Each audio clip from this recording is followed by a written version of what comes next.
Hello and welcome to the studios of the Government Information Service. I am Lisa Joseph, and let me first say happy 2021 to all of St. Lucians here and abroad. We do hope that 2021 is going to be a year that's going to be productive, successful, and happy for us all amid the management of COVID-19.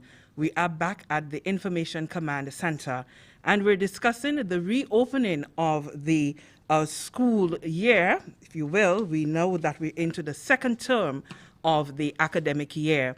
Of course, we know that COVID-19 did force the closure of our schools throughout 2020, and we're hoping that as we put in plans and lots of discussion has gone into the reopening for the second term, you'll be hearing about all of those plans, the thought process behind those plans as well, in an update to you, the nation, coming from the Minister for Education, Innovation, Gender Relations and Sustainable Development, Honorable Dr. Gail Rigobert. We also have Dr. Fiona Philip-Meyer, who is the Chief Education Officer, as well as Mr. Parker Ragnanan, who is the Chief Environmental Officer. We want to say thank you to the members of the media who have joined us here in studio, who will be posing some of their questions to the Minister and the other officials. And for those of you who are joining us virtually, don't forget that you can, of course, post your questions, and we'll be happy to pose those questions to the panel. Now I want to hand over to Minister, Honorable Dr. Gail Rigobert, who is going to begin this update with a statement. Minister.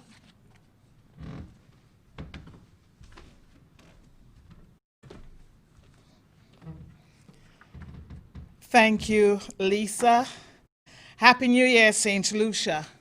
We have in studio today Chief Education Officer Dr. Fiona Meyer, Deputy Chief Education Officer Mr. Dawson Ragunanan, Chief Environmental Health Officer Mr. Parker Ragunanan, colleagues from NTN, GIS, the media, viewing and listening public, good day. Thank you for joining us today for an update on our collective efforts to ensure the smooth reopening of school, and in particular, the reintegration of students into the physical school plant. I must begin by acknowledging the extraordinary efforts of the team at the Ministry of Education, along with colleagues from the Ministry of Health and other stakeholders, agencies, and partners. Thanks to your unwavering commitment and hard work, we are confident that we are prepared to welcome students and teachers back into schools for face-to-face engagement. Over the past few months, we have engaged many stakeholders, and what you will be hearing today is the fine-tuned outcome of valuable input from the many who participated in our consultations over the past few months. Some of these participants include principals associations, youth organizations, union representatives, and teachers. Principals and teachers returned to the classroom or to the school on Monday, 4th January, and have engaged in further dialogue with officials from the Ministry of Education and our sister agency, the Ministry of Health. My colleagues will speak to some of the information that was shared during those consultations shortly. The meetings held over the last 2 or 3 days in particular have been very detailed, outlining the various education-specific protocols and, very importantly, the education sector continuity plan in a COVID-19 environment. The latter is the outcome of a joint effort by the many partners aforementioned who participated meaningfully. I wish to thank the very hard-working caretakers, watchmen, groundsmen, and janitors who have had to work exceedingly hard to guarantee the readiness of schools to receive students. I wish to thank Mr. Parker Ragunanan and our Health and Safety Officer in-house, Mr. Bunez Kodra, for their championship or their leadership in that regard. I will invite our Chief Education Officer, Dr. Fiona Meyer, to provide some further details. But to say at this point, thank you to everyone who has partnered with us to ensure the state of readiness that we can now boast of so that we can receive teachers and students back into the classrooms. Thank you. Dr. Fiona Meyer.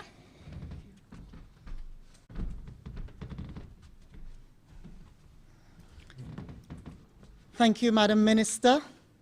Sincerely appreciated. We just want to recognize again the entire team present here this morning.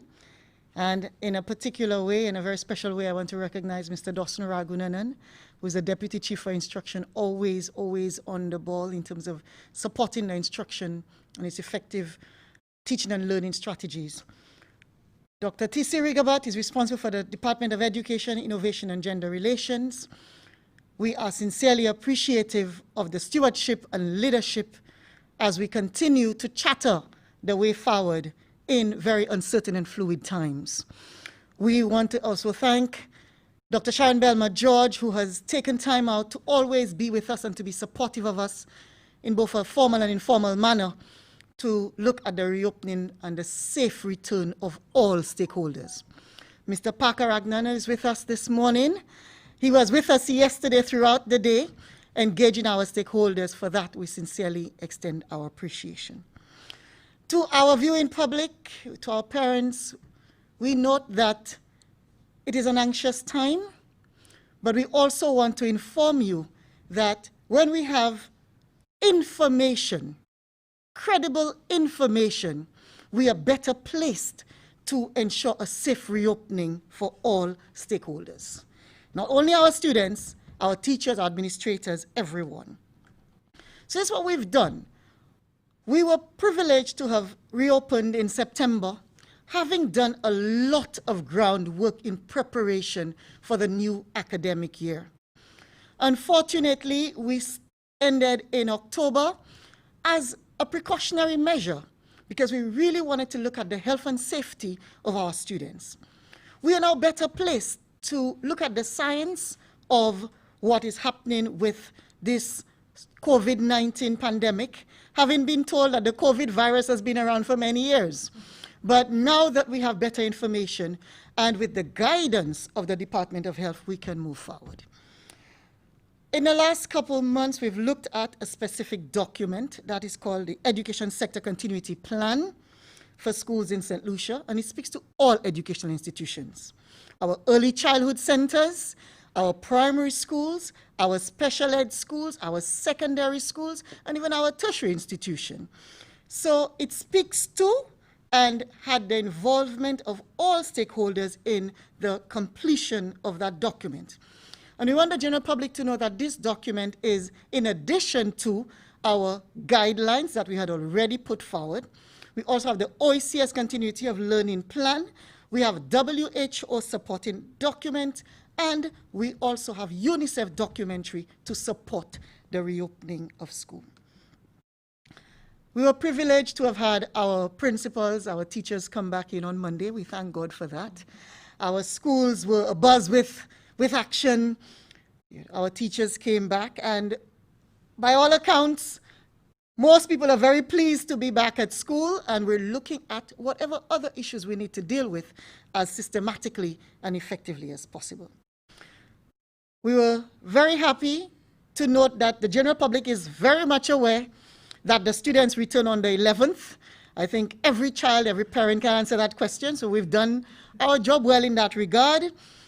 We have had all schools who were on a whole school approach. As of September, they're returning to a whole school approach. We do have 34 schools that will be still on the alternate day approach because of the numbers that they have as part of the phased reopening of school.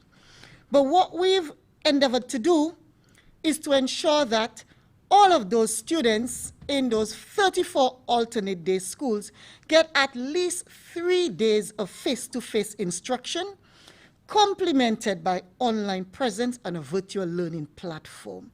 So those individual schools will be contacted by the administration of the school as to their students and when they can come.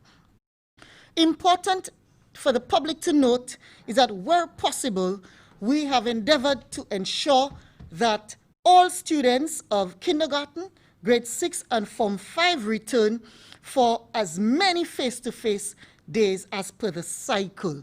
And that I speak to in relation to those 34 schools. You would note that many of those are secondary schools. We have in District 7, for example, only 1 school, and in District 8, only 1 school in that category. But as compared to, say, District 2, that has very large school populations, we have more schools using that method of instruction. We have noted the importance of sporting activities as part of our activities. However, we would want to limit and discourage any large gatherings of students as part of sporting activities. But we do encourage the continuous physical education as part of the school's programs, at which time we adhere to the protocols, which include sanitization and cleaning of the resources. In our document that was presented to all of the teachers and the general school population, we have looked at various scenarios, very specific scenarios that involve the use of COVID-19, the possibility of an individual or student getting ill at school, a member of a family that is in close contact in quarantine, a possible teacher or staff member who tests positive for quarantine, quite a few scenarios, and looked at them in depth, giving the medical, the scientific, but also the human element of how to deal with those situations on a school level. And so we continue to be guided by the Department of Health as we look at those scenarios. We are aware that COVID-19 is around. We are getting daily briefings about it. But what is important is that we manage effectively within that environment as safely as possible for all stakeholders. We would like as much as possible to avoid extended periods of school closure, having noted the detrimental effects of school closure on so many of our children. We will not go through the social ills that exist when schools are closed, but we are keenly aware of it, and the data and the documentation speak to it. Dear parents, you will be communicated to via the school's communication framework and procedure, so we encourage you to always look to the school for that level of communication. Within the Department of Education, there are also communication chains clearly identified with the hierarchical structures and who reports to whom in the event we do have a situation as per some of our scenarios previously identified. A special word to our parents and then to our students. We have engaged the principals, the teachers in large groupings via Zoom. But to our parents, we want to remind you that you're very, very important stakeholders. We want to remind you to always communicate with the school in case of a child being anxious, a child having feelings that we need to deal with. We will always remind you to use the our counselors, the psychosocial emotional support that we can provide, but also to look out for each other. We need you as partners on board to continue to work with us. And if you do have a question, kindly do not hesitate. We are available and we are willing to answer and to listen to the scenarios that you want to present to us, information. We note that we've been getting a few calls about students with underlying medical issues. We encourage our parents to speak to our principals. In many cases, they already know, but to seek also medical help and medical support from a practitioner as to the best scenarios for our children. That's really, really important to us. So parents, we need you not to be anxious. We need you to appreciate that we are always guided by the Department of Health in the decisions that we make as a Department of Education. To our young people out there, from our tiniest of tods in the early childhood sector, to our primary schools, to our secondary schools, to our students in the special needs centers, we want to welcome you back. An idea came out yesterday at one of our meetings to have a welcome back concert for our students, a virtual concert, and note that our teachers already putting plans in place to have a virtual concert to welcome you back. That's how much we miss having you on the school plant, but having said that, we want to have you in a safe as much environment. And so students, you have the responsibility, no matter how young you are, to take care of yourself, to follow the protocols, to be your brother's keeper, to wash your hands. We know you can do it. To keep your mask on or to keep your face shields on, to practice social distancing, because you have shown us in September that you can, and so I encourage you to be part and parcel of that. We are very pleased, and Minister mentioned it earlier, that we have engaged with the National Youth Council as well as the National Students Council, and they have continued to share their willingness to be part of the peer helpers, part of the peer supporters that encourage us to live and to manage safely with COVID-19.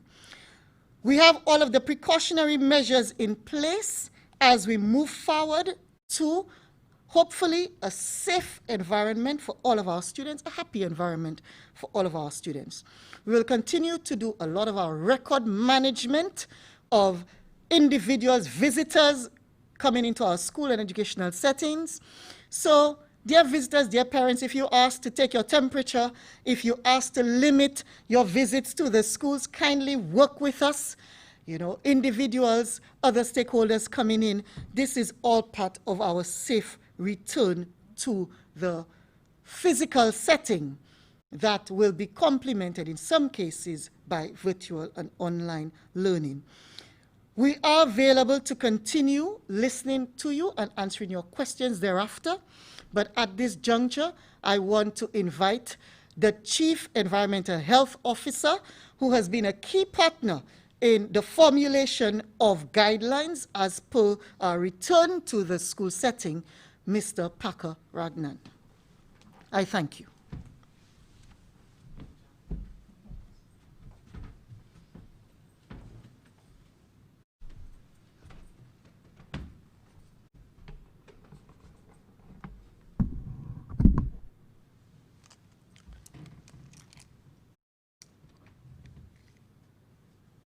I want to acknowledge the presence of our Minister for Education, Honorable Dr. Gail Rigglewort, our Chief Education Officer, Dr. Meyer, our Assistant Chief Education Officer, Mr. Dawson Ragunanan.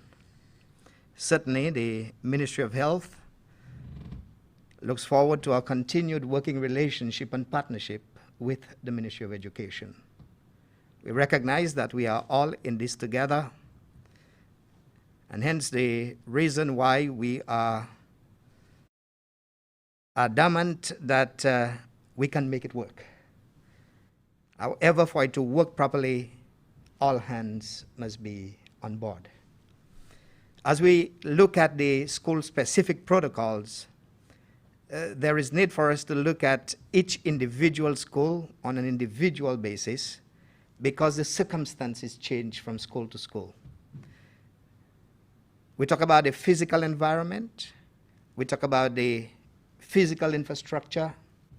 We talk about the number of students assigned to the school.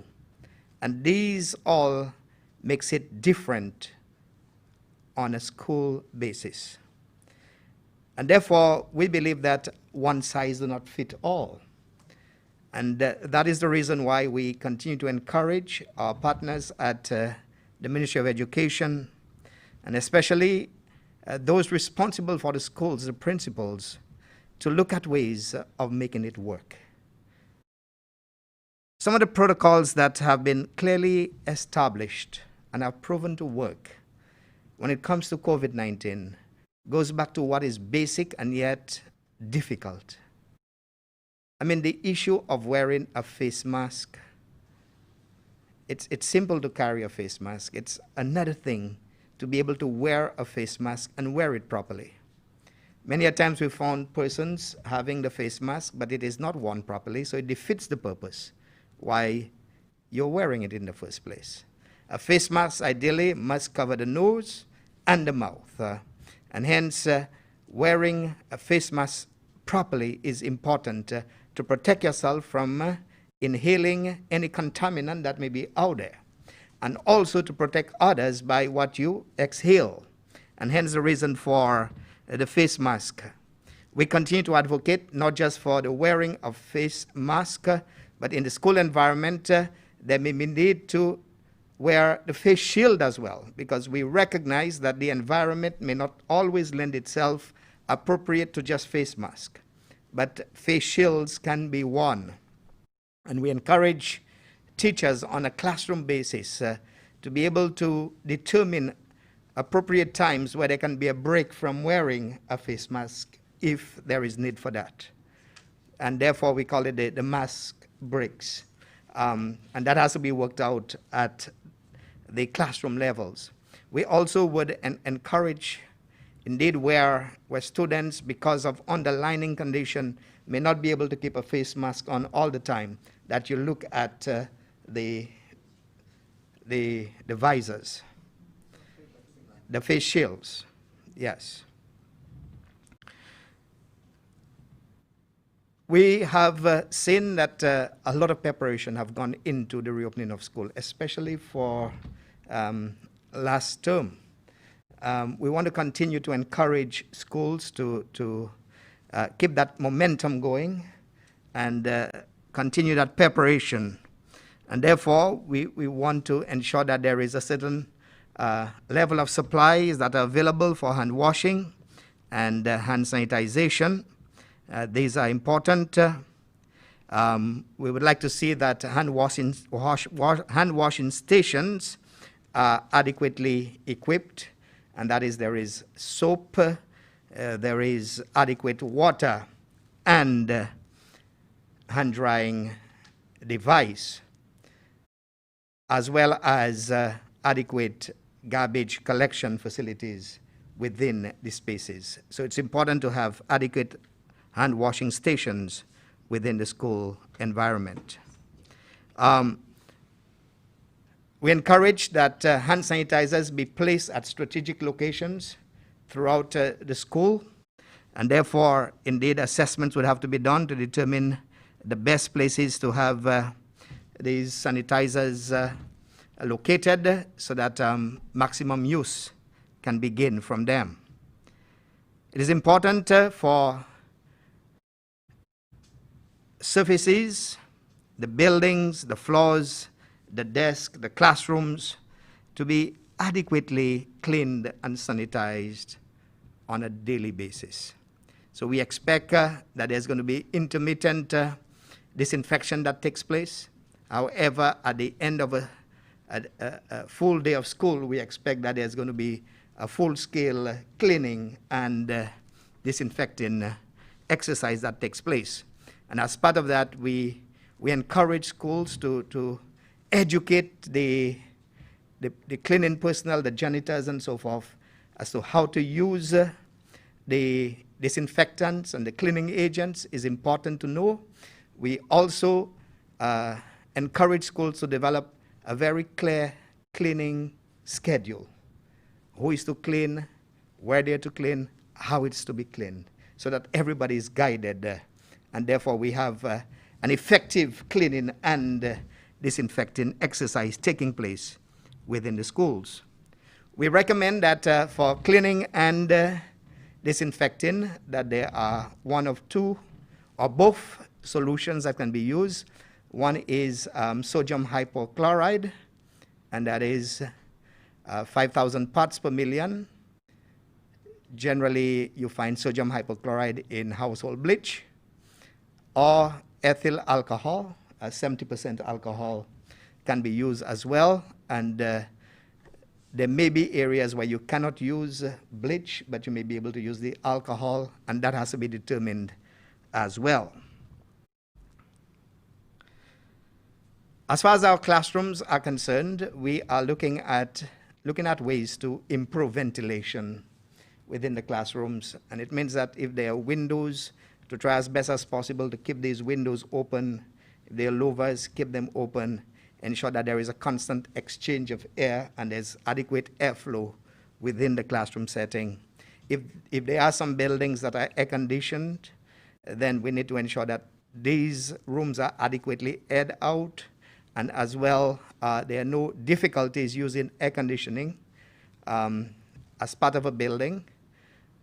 We recognize that the school environment is not a hospital environment where you may necessarily need specialized filters, the HEPA filters for your air conditioning system, or to have individual units as you would have in a hospital environment. So if it's air conditioned that you have in certain buildings, it's okay to use the air conditioning, but be mindful to air out the building and leave windows and doors open before and after the use of these buildings. The area of garbage disposal, we are asking that attention be paid for regular removal and disposal of garbage, because we recognize that some of the garbage may be a little infectious depending as to what is in there. You may have persons who dispose face masks and so forth. Therefore, we are asking for special consideration be given to the management of solid waste on the school environment and on the compound. We are discouraging gatherings and groupings of individuals as much as possible. And therefore, we encourage schools to look at their schedules in terms of recess periods, lunch breaks, to minimize the number of persons who would visit a cafeteria at one single time. And therefore, we are advocating that measures be put in place to manage and to prevent large gathering of students and staff at one location at a time. Yeah. We also are asking that we limit the numbers who would gather within corridors and within hallways in the school. Attention has to be paid to that. And then we are asking that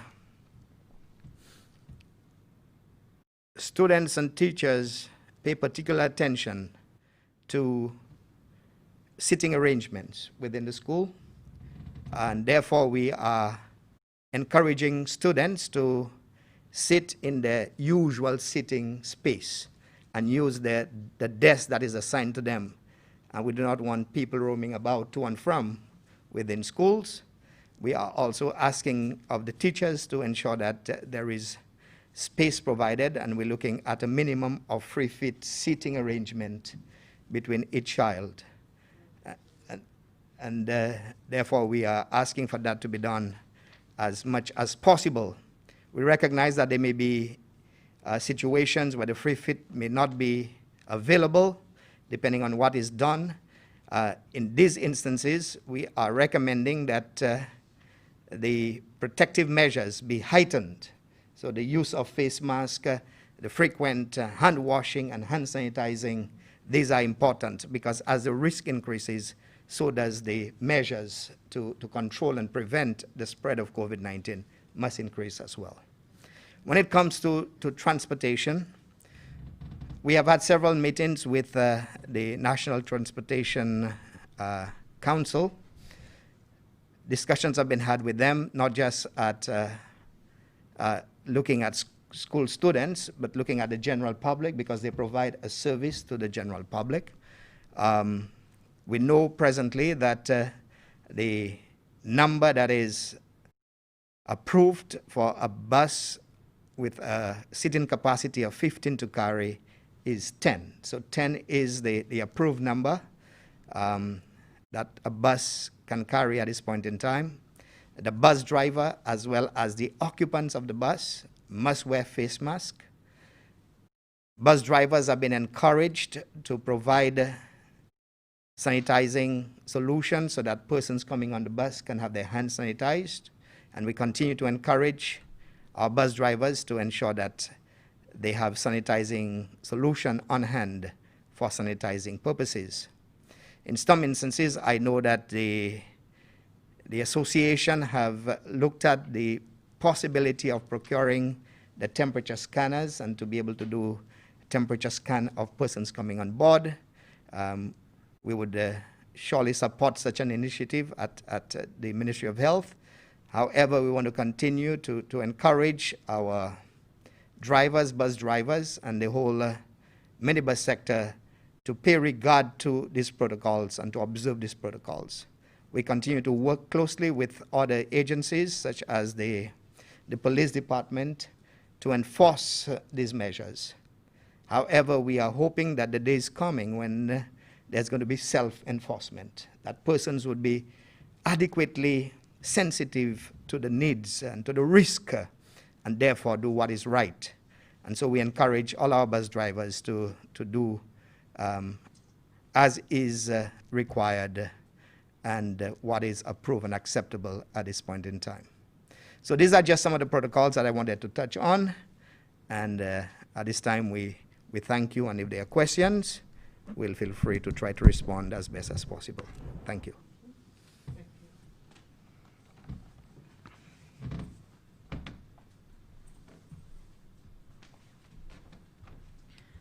Thank you very much for that.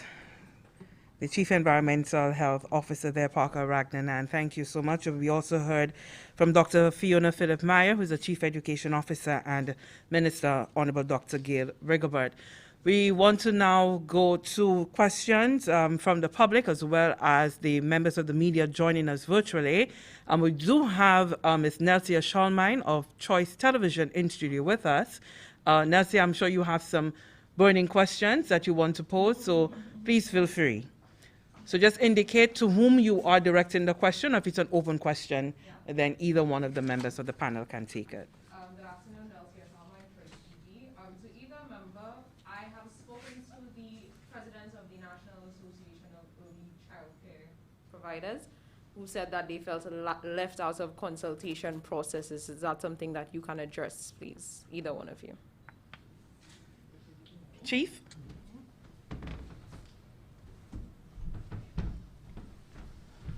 Thank you for the question. Ma'am, it's interesting because up to this morning I had a conversation with Mrs. Elcock on that matter as well. What we can speak to is that we've had meetings with the association. We note that the association is of privately owned preschools. They fall under the jurisdiction of the early childhood sector. Madam Minister has sat in and also chaired one of those meetings with them. We noted the concerns brought forward. And as we look at all educational institutions, the education sector continuity plan is meant for everybody. We do appreciate that as private entities, they have been dealt with differently because of that situation. But that does not speak to us not wanting to always engage that association. And so I was very pleased this morning when Mrs. Elcock was able to say to me, yes, Chief, we appreciated this, we got this. As a department, we continue to find ways in terms of training, in terms of any support that we can give to our institutions, because we recognize as a department, as compared to our primary schools and secondary schools, special ed schools that are government-owned schools, much of our early childhood is part of a privately run preschool setting. And so that brings about a little different connotation in terms of what we can do, in terms of paying for staff, providing financial support, providing resources. But that does not take away from the fact that we are always willing to engage, and we have done, and we continue to do.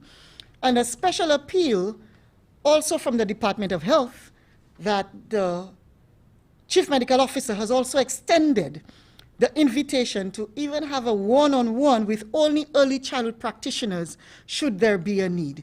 So we want to continue to keep that communication line going, and as much as possible provide all the support that we can do.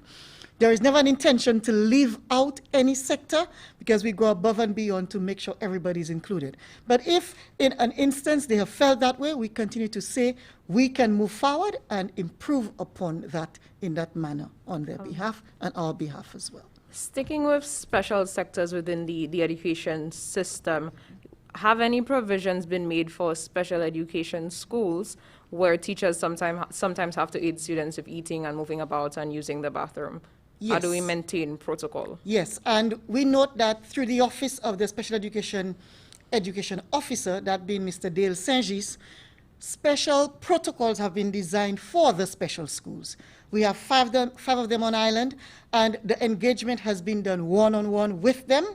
And also part of the principals meeting, all of our special education administrators were on board. So that individual help is being given, because like you, we recognize that our students within that area, they may have different needs based on the area of difficulty that they have with their learning or mobility or visual otherwise. But yes, it has been taken as per specific special education protocols for those schools. Mm-hmm. Thank you. I have other questions, but... Go ahead. Oh, okay. To whomever they will. Yeah.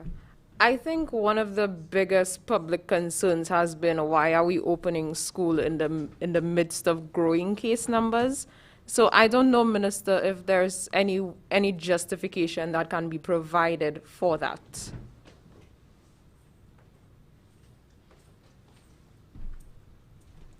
I think if you have seen in St. Lucia, when we had our first cases of COVID, there was a lot of panic, euphoria, confusion.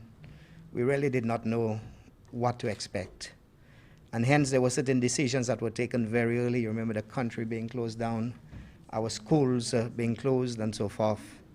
I think now we have a better understanding as to what is happening with COVID-19. And we recognize that COVID-19 is not going away anytime soon. Therefore, we need to be able to coexist. It would seem that COVID-19 is going to be another disease that we have, just like you have the normal flu and you have HIV, AIDS, and so forth.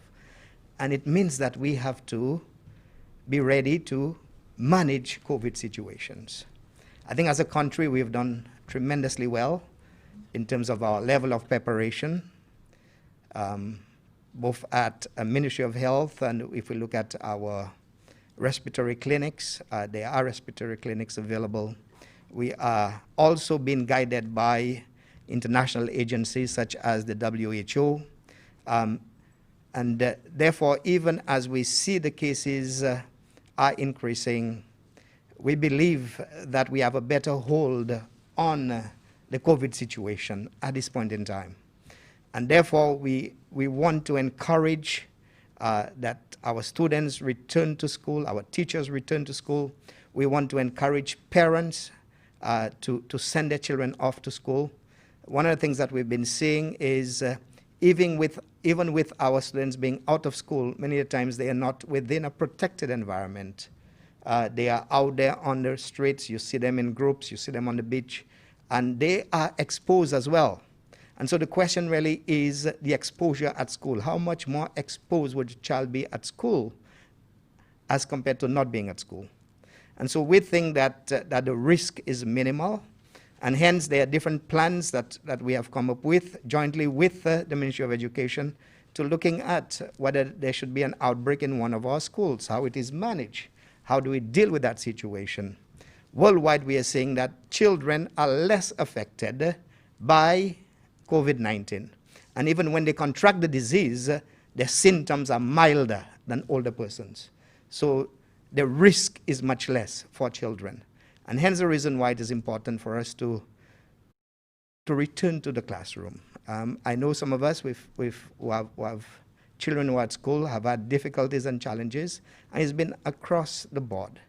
And hence the reason why at this juncture we think that we need to do our best with regards to the reopening of school, and to play it as safe as possible. We have developed different models and options should the case be that we need to revert, and how we go about doing that.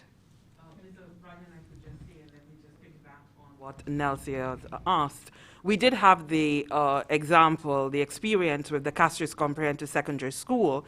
What is it that the Ministry of Health learned from that experience that you are now able to apply moving forward? The Castries Comprehensive School experience was just one such experience. And you would remember the domino kind of effect that this one experience had on the island. The question is really, if there is a situation at one individual school, should every school on the island remain closed as a result? That is the question. And therefore, in all other business sectors, so we've had persons at different business places who have contracted the disease. But have we seen all businesses shut down on the island?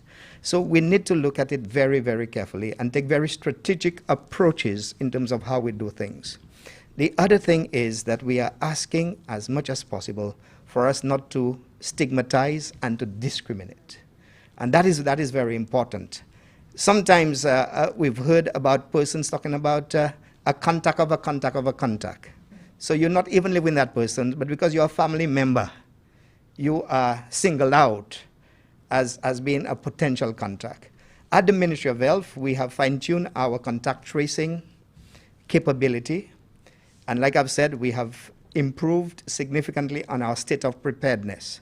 And therefore, we are in a position now to work with our community nursing, to work with our epidemiology unit in terms of contact tracing, and have very clear procedures and guidelines to do contact tracing in a school, and who is at risk at a school, if it's one classroom, if it's an entire block, if it's a whole form, if it's the entire school. And therefore, the procedures would kick in once they have to. And hence the reason why I think we are pretty confident that we can reopen school and be able to avert any major catastrophe within that setting. On that same, do we have a threshold for a particular number of cases that would cause us to close the schools? There's not just a one number. It depends on the number of situations. So we need to look at the school in question, the population of that school, the at-risk groups, the numbers that we have. So again, there may be situations where if you have one case in a school, depending as to how many is exposed to that case, you may have to close back that school. You may have 10 cases in a school, but depending on how it's managed, you may not have to close the entire school. So it depends on the dynamics. There are different dynamics that would determine the way forward. And so we're looking at different modalities and different plans as to how do we best manage a situation of that nature. So we don't just pick 10 or 15 just like this. On a matter of psychological support for teachers, is that something that either one of you can expound on?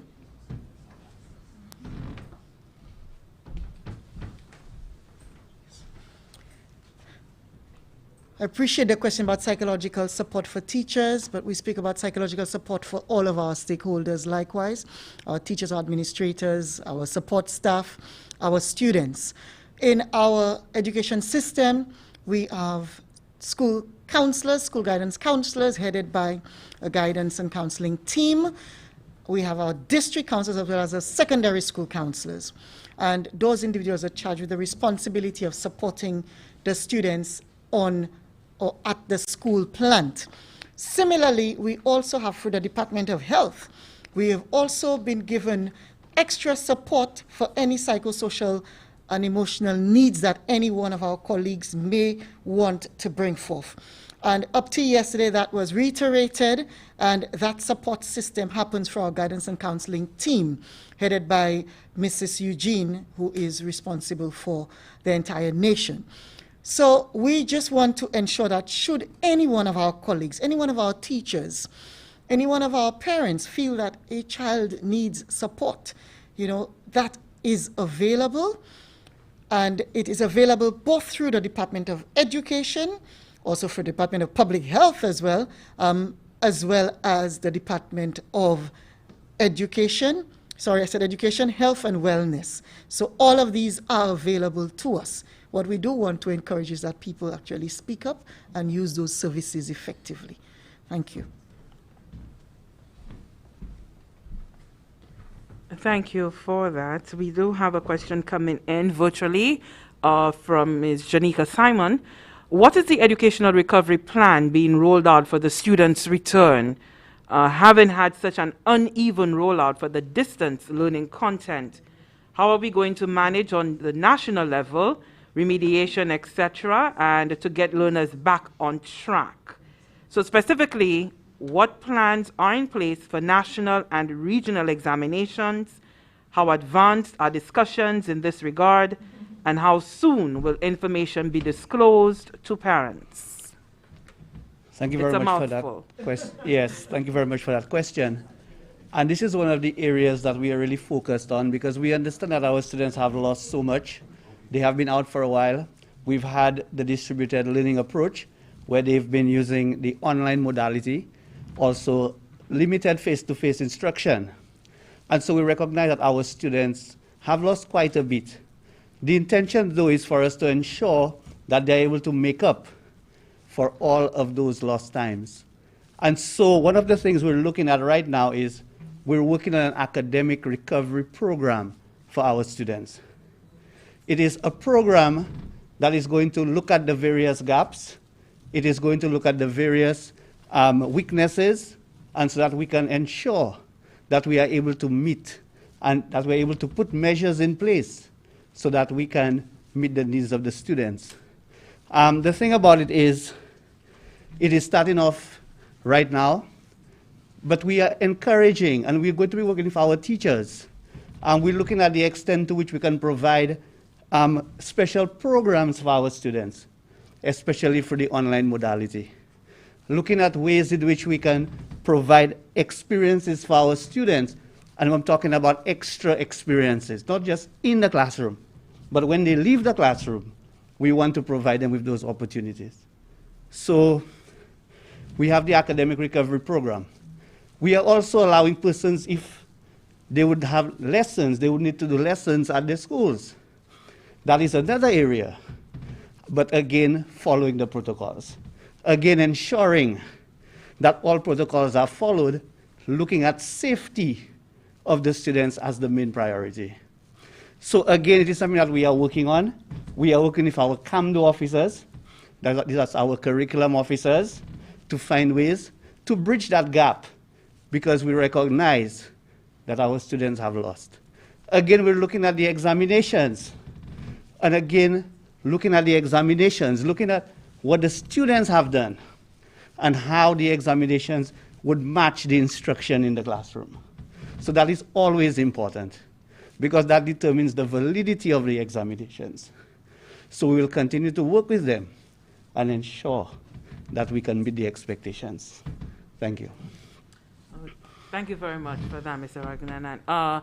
We do have here a question coming in from another media colleague. What was the thought process to exclude parents as a key stakeholder in the consultation process? Thank you, Chief, for taking that question. There is never an intention to exclude parents. We note that as we're going along, we have spoken to some parents. The last time we did a better job of speaking to more parents, because we spoke to parents across the island, because we had a lot more time to plan for it. We have been engaging parents, small groups. We have been getting our surveys. We have been getting feedback. We have also, through the primary schools, received information as to some of the parent questions and queries that have come up. And that has all been taken into consideration. So there's always that need, and I appreciate maybe our parents out there who have any questions for us.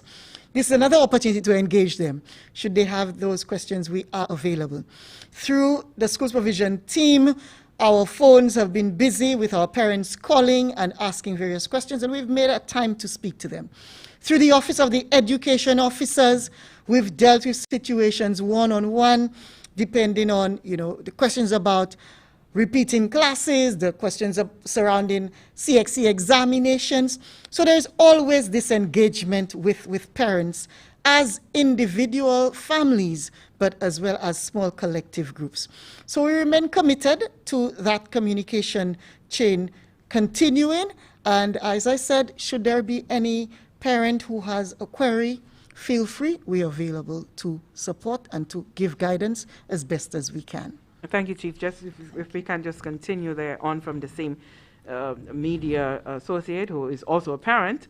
Are there any plans to obtain data from the parents on how term 1 was executed through virtual learning in order to identify what worked and areas for improvement in the event there may be a need to shut down the schools again? We would hope that we don't have a need to shut down the schools again. But we are cognizant of the need for feedback.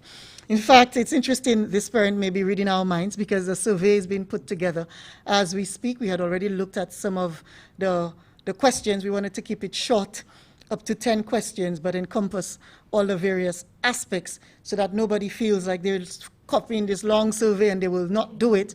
Through SurveyMonkey. So I'm really hoping that when we send out the surveys to the school, that we can get that feedback likewise. So that had been planned since the end of December, moving in as we looked at how best. We also note that through individual schools, we have gotten feedback from our parents as to how the students have done. We actually have formal reports from the schools, from parent bodies, and I can speak to some of the schools. I will not identify them here, but we have that as well, and that data. We are driven by the data we collect. We are still wanting to collect more, but we do have some. A final question coming in, and I guess this really has to do with the anxiety that parents are experiencing at this time. So has the ministry given schools the opportunity to identify ways to meet parents halfway if they were to decide that it is not in their child's best interest to return to school at this time?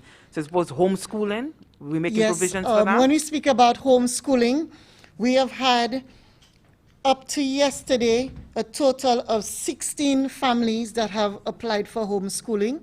And the homeschooling is part of an application process that a parent comes in to fill out and gives justification. We then do our investigations as to where the child is at. We speak to the principals, the education officers, and then we come back and after review, we then send a formal letter to the family and to the parent stating that the child has been granted, or if we have other questions or queries, we come back to the family. So in terms of meeting the families halfway, we meet them 100% of the way. We really want to find out how best to support them rather than just leave them out in the cold. So please feel free to come in if that is a query that you have. This question is particularly for the minister. One of the concerns with students being home, I heard Mr. Ragnanan saying that in some instances, the students may even find a safer space within the school sector as opposed to being out there and unsupervised. There have been concerns about the school feeding program, and I recognize that recently a school feeding policy was adopted, and even getting the students reintegrated into the classrooms. That way, that program could be properly rolled out. Just speak to that a little. And thank you for that question. One of the issues we struggled with when we were previously forced to close schools. And among the issues we've had to consider with respect to reopening of school include, one, the nutritional support that many students benefit from while in school, which means that when they are out of school, we cannot guarantee that they are getting the requisite age-appropriate nutritional support. Further, though it is an unsavory topic, for many of our children, school is the only safe space that they know. And our school counselors, who fall under the leadership of Ms. Eugene, along with other stakeholders, have been very keen to ensure that we can bring those students back into schools, which is really, for many of them, a very safe space. Further, previously, we recognized that the school feeding program was implemented only at the primary school level. And the question was asked very often, when that child then moves on to secondary school, is there an automatic change in the economic circumstance of his or her family? So over the last 2 or 3 years, we have started with a pilot feeding program in secondary schools, and we've been able over time to include more participating schools onto that school feeding program.